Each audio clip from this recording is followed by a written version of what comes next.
Welcome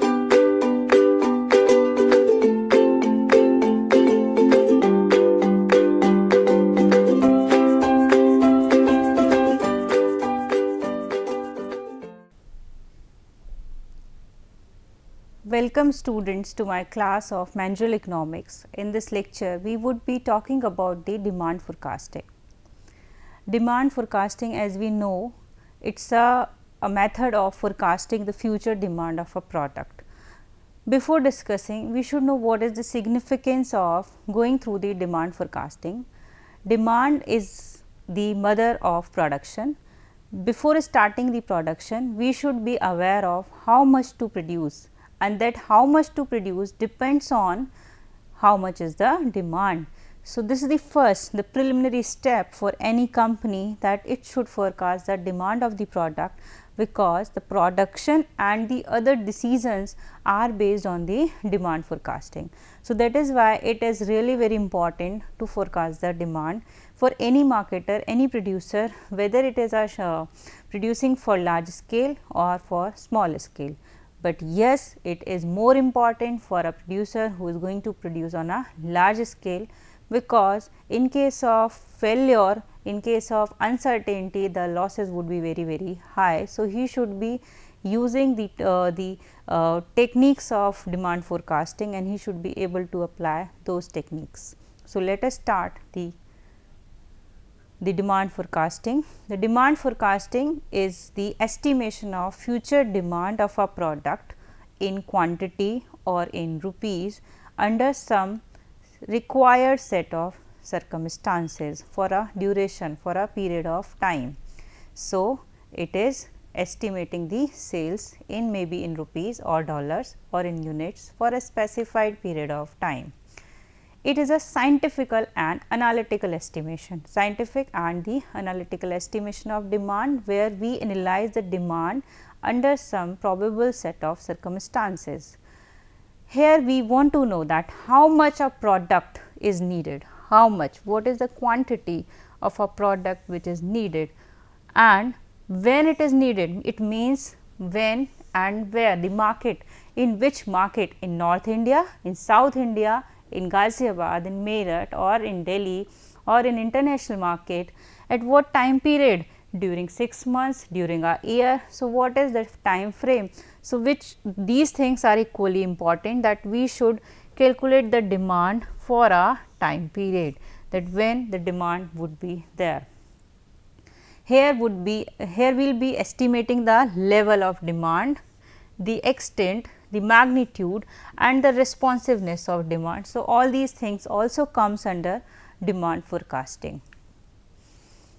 The objectives of demand forecasting. Why we are concerned to forecast the demand? Because we want to know, we want to plan the production, we want to take some managerial decisions, we want to market the product, we want to sell it, we want to take some decisions related to advertising, etc. So, the number one objective is we want to know what is the production volume to be produced, how much the number of units are to be produced. So, that is based on the demand forecasting.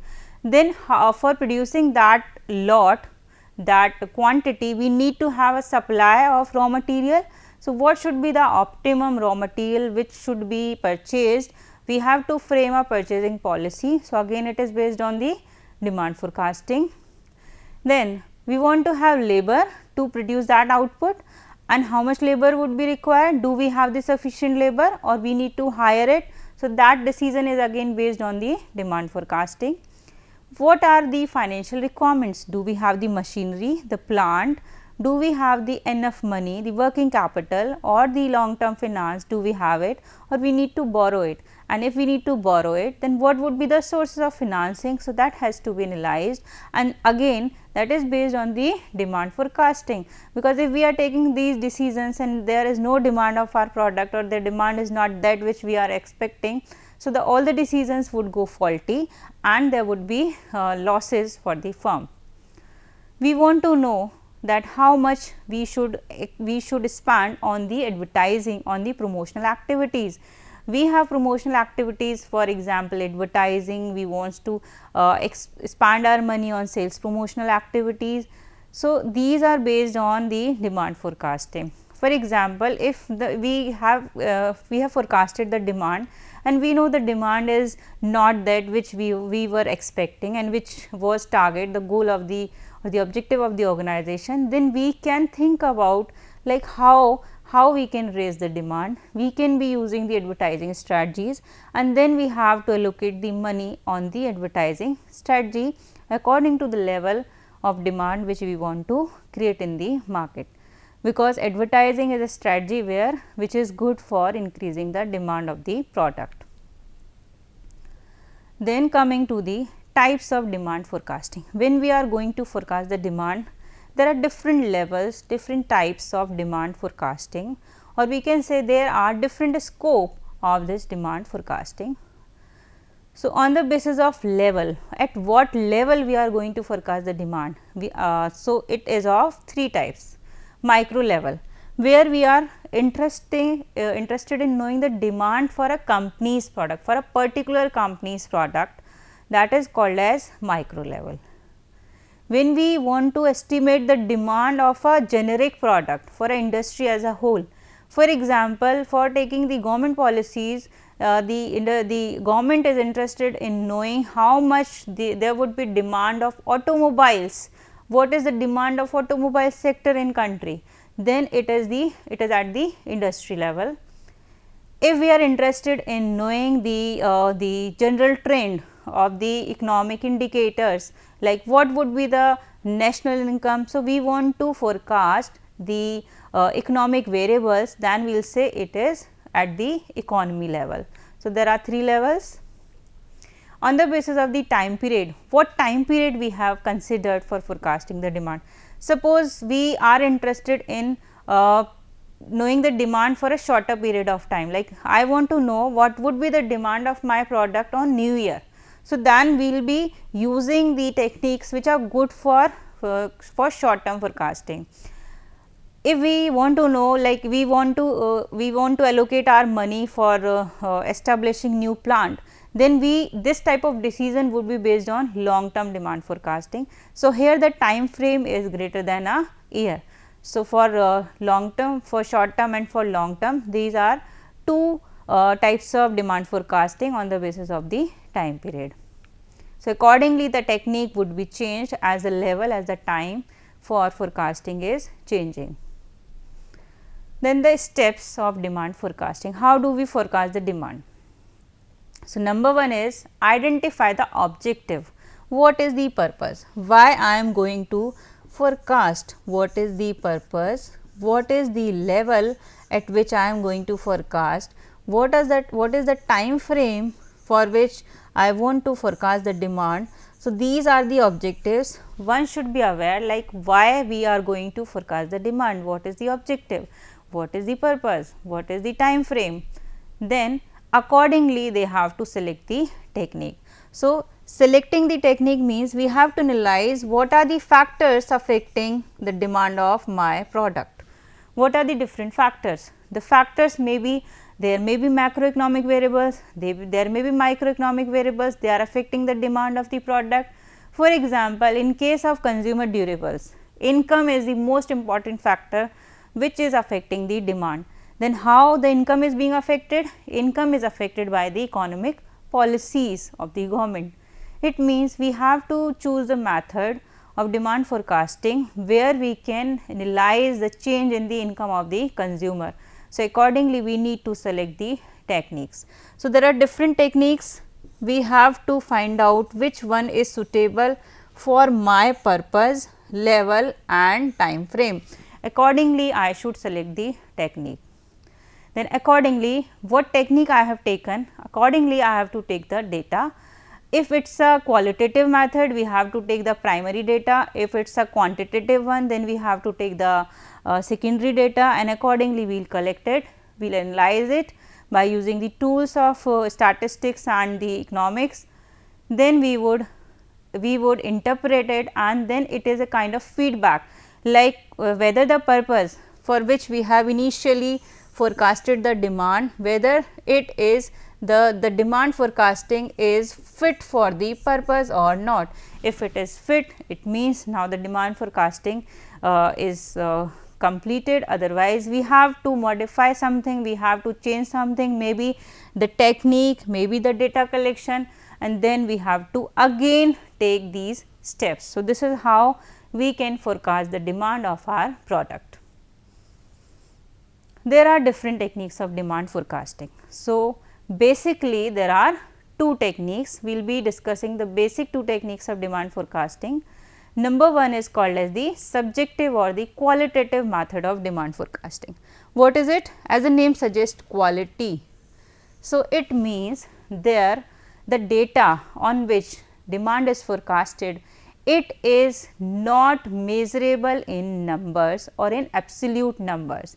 Yes, we can convert it and we can analyze it, but it is on the basis of some input which is not given in absolute numbers.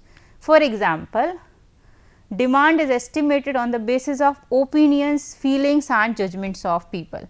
What people are thinking, what is their opinion, how they are taking the judgment, like what they believe. Are they going to purchase the product? Do they need the product? Would they buy it? At what price they would buy it? If we want to collect that kind of data of people's opinions, feelings and judgment, then that technique would be called as the subjective method of demand forecasting.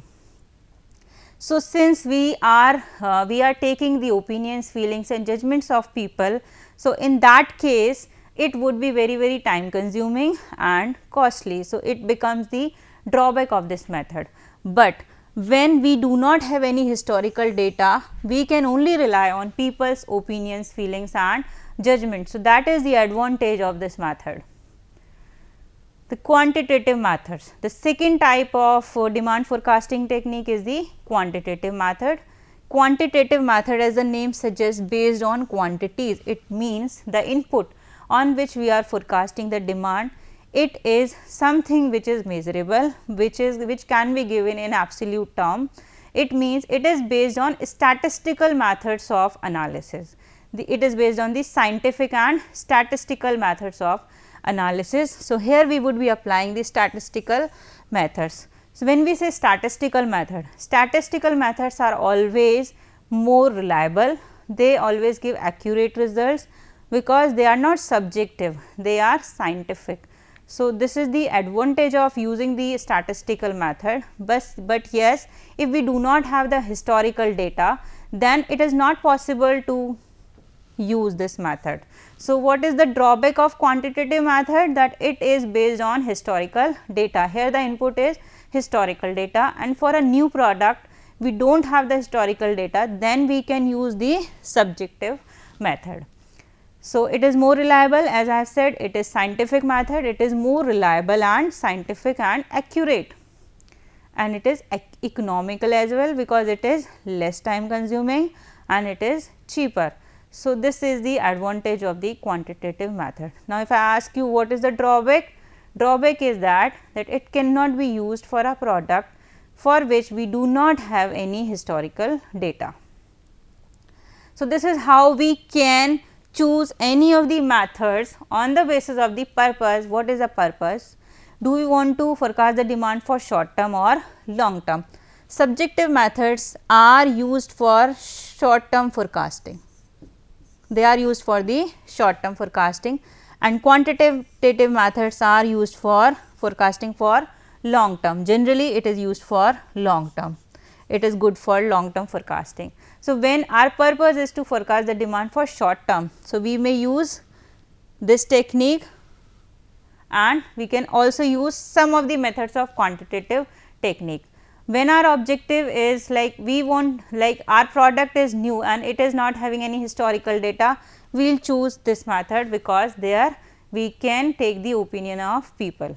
But if we have historical data, we can use quantitative method. So, accordingly we can select the technique of demand forecasting.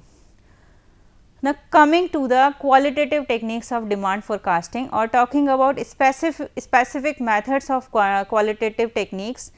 So, number one is consumer survey method, where we take survey of the consumer. 2 is opinion poll method, and 3 is market studies and experiments. So, let us discuss them in detail one by one. Consumer survey methods are those where we take the intentions, the opinions of consumers. Those consumers are those people who are going to use the product. So, when we are like we have we know that the consumers are the users of the product. So, they know that whether they will be buying or they will not be buying the product. So, why to rely on anybody else, just to rely on the consumers only. So, here in consumer method we take the opinion, the feelings, the judgments in the form of a survey, like what quantity of the product they would be purchasing at what price, under what circumstances. So, when we take this method, it is called as consumer survey method. It is again of two types. Complete enumeration, it means we have contacted all the possible users, means whatever the possible users of my product, if I contact all of them and I take their intentions, that becomes the complete enumeration or complete survey. For example, census. Second is sample survey, because like for a consumer non-durable good, the number of users, there are n number of users, and it is not possible to contact all of them, because it would be very time consuming and difficult as well. So, what to do? We can take a sample.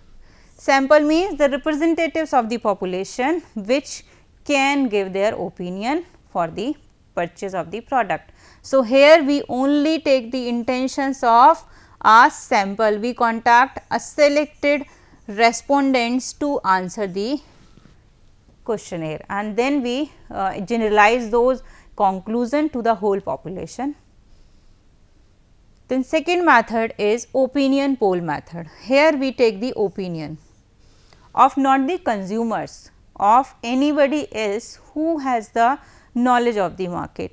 They may be the sales people or they may be the market experts. Market experts are they may be the professional bodies, or they may be the consultants or advisors who are there in the market to provide these kinds of services. So, number one method under this is sales force opinion method. Here we take the opinion of the sales people. Why sales people? Because sales people are in the direct contact of the consumer, and they are able to understand when the consumer is going to purchase, when he is not going to purchase, because they are taking the feedback from the consumer. So, we rely on sales force and we take their opinion and they give their estimates of demand, that becomes the sales force opinion method. It becomes less costly because only the sales people is involved, and we are also we are already paying them salary. So, we need not to pay them extra, and it is very time effective as well.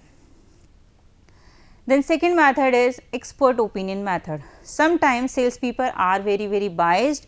They may underestimate or overestimate the demand according to their personal gain or loss. So, in that case what we do? We take the opinion of the market experts. Market experts are the professional bodies or the advisors, those who are there in the market, and they have adequate knowledge of the market, like how the consumers would be behaving. They are the experts, they know what is the consumer behavior, how they would be behaving in case the producer is changing some of the variables of the product. So, then we rely on the experts. The third technique is Delphi technique, which is a refined technique of expert opinion method, where not a single expert, but a number of experts are being contacted and they are being provided the demand estimates of others along with the assumptions. Now, the question, now what is the task? Task is to come to a convergent view of the demand estimates. What happens is, in Delphi techniques there are number of experts and they have divergent, they have different views of demand forecasting. So, what we do in this technique, we give them the others demand forecast and their assumptions, and then we ask them to generalize them. So, what we want them to come to a common conclusion where we can know the demand would be increasing or decreasing. So, divergent views has to be converted into the convergent view under the Delphi technique, which is very good because a number of experts are there. So, we may not miss any of the point, any of the macro or the microeconomic variable, and it would be good, but yes, it would be costly. Why? Because the number of experts are there and they would charge their fee. Then market studies and experiment. Under this, it is of two types, test marketing and market simulation. What we do in market study, we under the test marketing, we change any of the variable of the product in some of the market segments. Like we have changed the price in NCR, but not in another market, and then we have analyzed what is the change in demand in NCR, and then we calculate the price elasticity of demand, and then we are going to forecast the demand in case the price is increased or price is decreased. This is called as test marketing.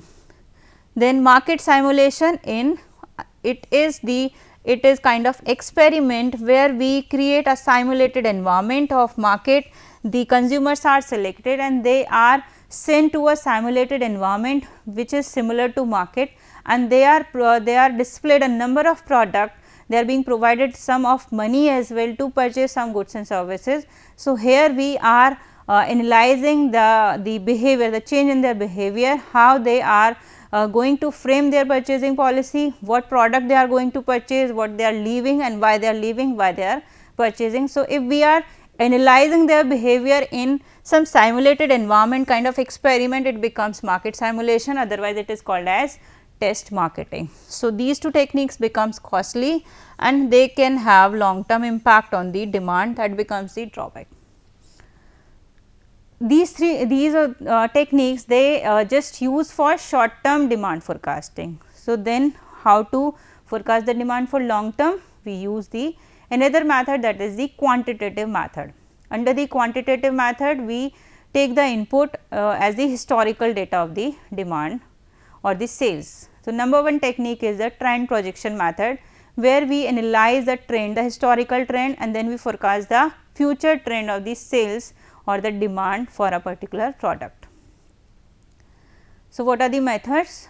It can be forecasted by the graphical method, where we plot a graph and we forecast the demand. We put the historical values of the sales, and then these are the historical values, and then we plot, we find out a trend. What is the trend? Trend is rising or falling. So, if we say there is uptrend, it means in future the demand would be increasing, and this is how we forecast the demand. Second is the least square method. Under the least square method, we try to find out a equation which can be best fit for forecasting the demand. So, generally this least square method has equations. The equation is given as that x is equals to a plus b y, where x is the demand and y is the and y becomes the historical value of the sales. Then we forecast the demand on the basis of the equations, and then we solve it and find out the forecasted value. Next is the Box-Jenkins method, which is good for forecasting the demand of a product which has seasonal variations. So, for forecasting this demand, we use the averages. Moving averages is the best method for forecasting this demand. So, we apply this technique which is called as moving averages.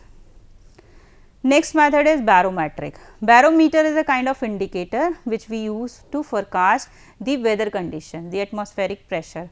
So, that the same concept is applied here in economics, that we select some of the indicators, economic indicators, we create an index of these indicators, and then we forecast what would be the general trend of the economic variables in the market.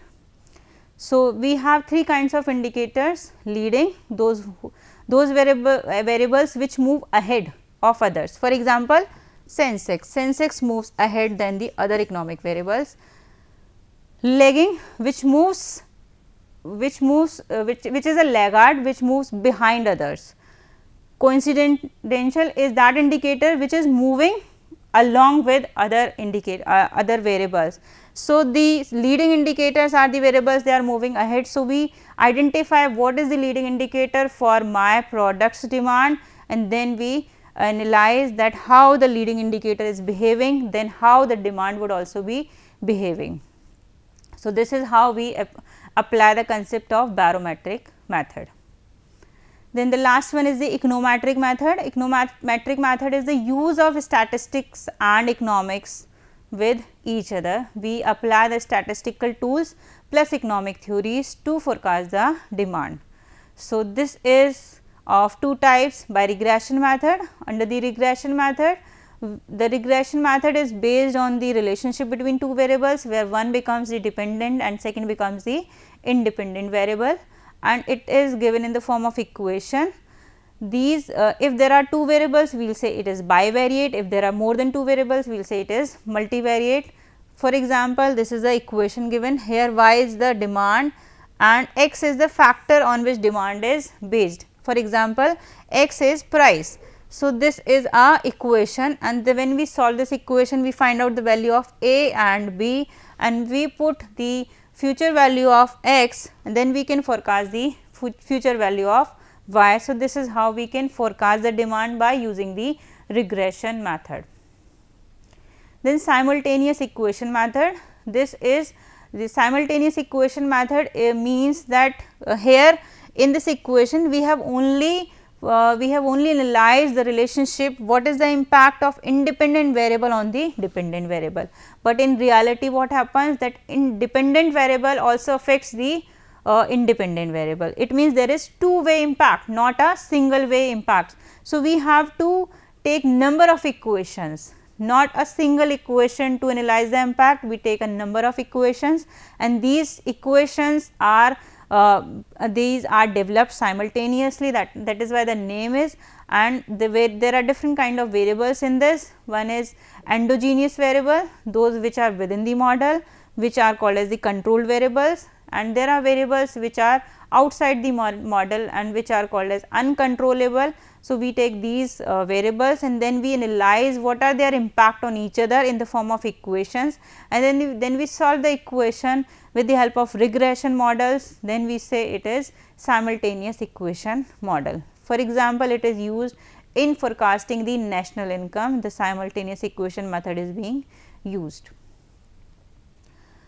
Now, as we have discussed all the different techniques of demand forecasting, which one is good?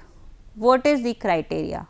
So, for analyzing the demand forecasting technique, the demand forecasting should be simple. The technique should be simple to use, easy to understand and easy to apply, then it would be good.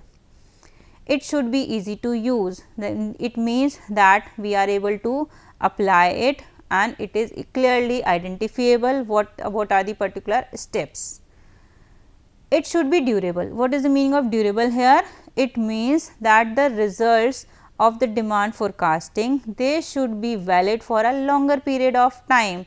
It means there is some change in the economy that should not affect the results which I have calculated through a technique. It should be equally good if there is some change in the economy, some change in any of the economic variable. It should be accurate, the result should be accurate, otherwise the whole process would be faulty and it would be a huge loss to the marketer, to the forecaster. There should be availability of data. We should be means like we are going to apply the quantitative techniques, but we do not have the data. We do not have the historical time series data of sales. Then how to apply it? Then it would not be good for us. So, what we have to do? We will choose the qualitative method. So, accordingly, what kind of data is there? Is that available? Can we collect the data? So, these things we should analyze to apply any particular method of demand forecasting. So, these are the criteria of good demand forecasting.